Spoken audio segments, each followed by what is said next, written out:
सोनेरी पहाट, उंच गुढीचा थाट, दिवस आनंदाचे, हीच नवीन वर्षाची सुरुवात.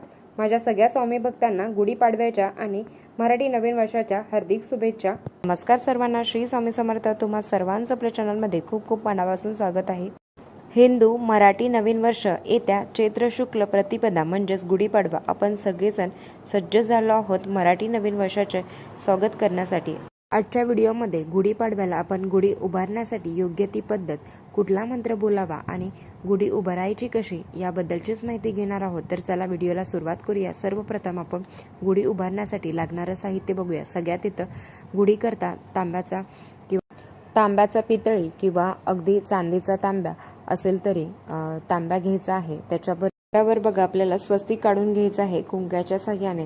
दुसरी वस्तू आहे ते गुढीपाडवा जेव्हा आपण बघा गुढी उभारतो तेव्हा एक प्रकारचे ब्रह्मध्वज असते, म्हणून बघा शक्यतो भगव्या रंगाची साडी घ्यावी आणि साडी घेताना बघा काठापदराचे असणं महत्त्वाचं आहे. भगवा रंग असावा किंवा लाल रंगाची साडी असावी, ज्या पद्धतीने सांगितलेलं आहे. ब्रह्मध्वज आहे म्हणून बघा भगवा किंवा लाल रंग असणं महत्त्वाचं आहे. दुसरं आपल्याला बघा कडुलिंबाचा पाला लागणार आहे, त्याचबरोबर आंब्याचा ढाळा पण लागणार आहे, नारळ लागणार आहे, साखरेचा घाटी हार आपल्याला लागणार आहे, हार लागणार आहे, हळद कुंकू अक्षता लागणार आहे आणि कलावा लागणार आहे. नैवेद्याला पण खूप जास्त महत्त्व आहे.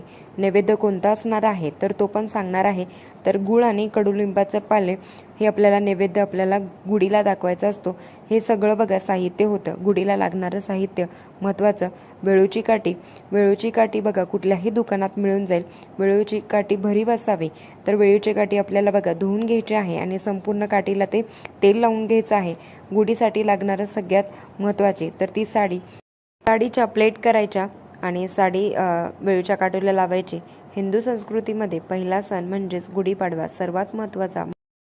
महाराष्ट्रात शालिवाहन शक पद्धत वापरली जाते, म्हणूनच वर्षारंभाला गुढीपाडवा हा 4 मुहूर्तापैकी एक मुहूर्त मानला जातो. गुढीपाडवा हा दिवस 2 अक्षरी बनलेला आहे. गुढी म्हणजे स्वातंत्र्याचा ध्वज आणि पाडवा म्हणजे विजय ध्वज. या दिवशी ब्रह्मदेवाने या सृष्टीची उत्पत्ती केली होती, सृष्टी निर्माण केली होती. प्रभुचंद्र श्रीरामाने सुद्धा 14 वर्ष वनवास करून हाच दिवस आहे त्यांचा वनवास संपला होता. रावणाचा वध करून अयोध्या नगरी त्यांनी प्रवेश केला होता. याच वेळी लोकांनी गुढ्या तोरणे लावून प्रभू श्रीरामाचे स्वागत केले होते आणि आनंद साजरी केला होता. गुढी म्हणजे शालीय वाहन, राजाचा विजय ध्वज म्हणून सुद्धा ओळखले जाते. साडीची प्लेट करून घ्यायची आहे. साखरेचा घाटी हार लावून घ्यायचा आहे, त्याचबरोबर फुलाचा हार लावून घ्यायचा आहे, कलावा बांधून घ्यायचा आहे. व्यवस्थित बसला तर गुढीसाठी लागणारं बघा लिंबाचा पाला, आंब्याचा ढाळा सुद्धा लावून घ्यायचा आहे, कलावा बांधून घ्यायचा आहे. मंगल कलश तर कोणी पितळेचा घेतात, कोणी चांदीचा घेतात, तर कोणी तांब्याचा घेतं. तुमच्याकडे आहे तो घ्यायचा आहे. कलश तर तुम्हाला पालता ठेवायचा आहे. तर काही ठिकाणी असं म्हटलं जातं की मंगल कलश पालता ठेवायचा नाही, तर तुमच्याकडे जी पद्धत असेल ती तुम्ही करू शकता. गुढीचे विधिवत पूजा करायची, नंतर गुढी उभारायची आहे. जिथे तुम्ही बघा गुढी उभारणार आहात, बऱ्याच ठिकाणी आपल्याकडे बंगला असेल तर बाहेर लावली जाते, तर आपल्याकडे बघा फ्लॅट सिस्टीममध्ये बाहेर जागा असेल तर तिथे तुम्ही गुढी उभारू शकता. किंवा तुम्ही तुमची गॅलरी असेल किंवा खिडकी असेल तर तुम्ही खिडकीतही तुम्ही उभारू शकता. गुढी ही आपल्या घराच्या उजव्या बाजूला असावी. तर आपल्या घराच्या उजव्या बाजूला तर आपलं घर आहे, तर समजा मी माझ्या घराच्या बाहेर जात आहे, तर बघा माझी उजवी बाजू किंवा मी गॅलरीत आहे तर गॅलरीच्या उजव्या बाजूला, खिडकीत आहे तर माझी खिडकीची उजवी बाजू म्हणजेच काय तर माझ्या उजव्या हाताला बघा आपल्याला गुढी उभारायची आहे. गुढीची पूजा करायची आहे. सर्वप्रथम गुढी उभारणार आहे तिथली जागा आपल्याला स्वच्छ करून घ्यायची आहे आणि एक आपल्याला पाट किंवा चौरंग घ्यायचा आहे. त्याच्यावर लाल वस्त्र अंतरायचं आहे आणि आपल्याला गुढी तिथे उभारायची आहे.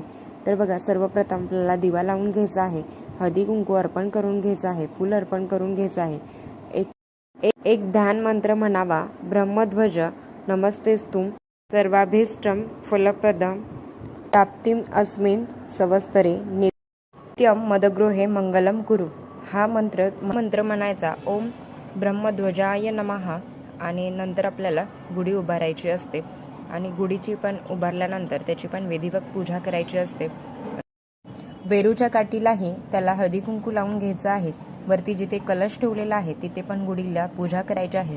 सर्वांनी नंतर गुढीला हळदी कुंकू लावून अक्षदा अर्पण करावी आणि संपूर्ण घरातल्या सदस्यांनी गुढीची पूजा करावी आणि गुढीचं दर्शन घ्यावं। ही सगळी सेवा करत असताना पण आपल्याला बघा तो मंत्र म्हणायचा आहे आणि आपल्याला पूजा करायची आहे। तर संपूर्ण पूजा झाल्यावर आपल्याला गुढीला नारळ पण अर्पण करायचा आहे। नारळ अर्पण नारळाला देखील हळदी कुंकू अर्पण करावं।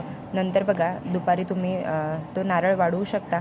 गुढी केव्हा उभारावी तर हा मोठा प्रश्न आहे। खरं तर बघा गुढी ही पहाटे उभारायची असते। लवकरात लवकर उठून गुढी उभारण्याचा प्रयत्न करा। जे काही बघा नैवेद्य सांगितलेला आहे तर तो पण गुढीला दाखवायचा आहे। गुढीला गूळ आणि कडुलिंबाचा पाला हा पण नैवेद्य दाखवायचा। आपल्या घरात जो काही नैवेद्य बनला जातो, कोणाकडे बघा पुरणपोळी केली जाते तर कोणाकडे श्रीखंड चपाती, तुमच्याकडे जी पद्धत आहे ती करायची आहे आणि गुढीला नैवेद्य दाखवायचा आहे। ही गुढी उतरवायची कधी तर काही ठिकाणी बघा दुपारी 12च्या नंतर गुढी उतरवली जाते, तर काही ठिकाणी बघा 4च्या दरम्यान गुढी उतरवली जाते। गुढी ही उतरल्यानंतर त्या वस्तूचं करायचं काय तर रांगोळी वगैरे पण आपल्याला काढायची आहे। नंतर बघा बाकीची सेवा करू शकता। सगळ्यात आधी बघा लवकर उठल्यानंतर गुढी उभारायचं काम आधी करून घ्यावं। सगळ्यात महत्त्वाचं ही गुढीच्या सामानाचं करायचं काय तर वेरूची काठी आहे। नंतर ते एका जागेवर बघा तुम्ही ठेवू शकता, कारण आपल्याला ती दरवर्षी लागणार आहे। नैवेद्य सगळ्यांनी घरातल्यांनी खायचा आहे। गुढीपाडव्याच्या दिवशी सकाळी उठल्यावर आंघोळ करण्याच्या आधी बघा एक लिंबाचा पाला खायचा असतो। असं म्हटलं जातं की उन्हाळा बाधत नाही। ब्रश करण्याच्या आधी सुद्धा नारळ हा वाढवायचा आहे। नारळ फोडून बघा प्रसाद म्हणून तुम्ही खायचा आहे। कडुलिंबाच्या त्या पाल्याचं करायचं काय तर सगळ्यांनी बघा कडुलिंबाचा पाला खायचा आहे, किंवा बघा तुम्ही या दिवशी धनधान्यामध्ये कडुलिंबाचा पाला टाकायचा आहे। सायंटिफिकल बघायला गेलं तर कडुलिंबाचा पाला हे धनधान्यामध्ये टाकतो तेव्हा बघा कीड लागत नाही असं म्हटलं जातं। तर आध्यात्मिक बघायला गेलं जे काही ब्रह्मदेवांच्या प्रजापती लहरी त्या लिंबाच्या पाल्यामध्ये अकृष्ट झालेले असतात, जेव्हा त्या लिंबाच्या पाल्याचा वापर आपण धनधान्यामध्ये करत असतो तेव्हा बघा वर्षभरात घरात धनधान्याची कमतरता भासत नाही असं म्हटलं जातं। तर आंब्याचा ढाळा तुम्ही बघा निर्मला टाकू शकता। तांब्या आहे, तांब्यामध्ये गरजू व्यक्तीला तुम्ही त्याच्यामध्ये धनधान्य टाकून एखाद्या गरजूला तुम्ही दान करायचं आहे। मग तुम्ही त्याच्यामध्ये बघा तांदूळ टाकले तर मग 2 हळकुंड टाकायचे आहेत आणि यथाशक्ती तुम्ही जे काही 5-10 रुपये ते ठेवायचे आहेत आणि बघा ते देवासमोर ठेवायचं आहे। माझ्याकडून बघा गरजू व्यक्तीला फूल नाही तर फुलाची पाकळी आणि आपल्याला असं देवाला बोलायचं आहे आणि ते बघा तुम्ही कुठलाही ते बघा त्याच दिवशी तुम्ही दान केलं तर अतिशय उत्तम, नाही तर तुम्ही दुसऱ्या दिवशी केलं तरी चालेल। पण आपल्याला बघा तो तांब्या आपल्याला द्यायचा नाही आहे, ते तुम्ही एका प्लास्टिकच्या पिशवीमध्ये तुम्ही ते देऊ शकता। या पद्धतीने बघा आपल्याला करायचं आहे। तांब्या जागेवर जाऊन द्यायचा आहे। साखरेची माळ आहे तर ती गुढीपाडव्याच्या दिवशी रामाच्या मंदिरात जाऊन साखरेची माळ तुम्ही रामांना अर्पण करू शकता। लहान मुलांच्या गळ्यात पण आवर्जून घालावी।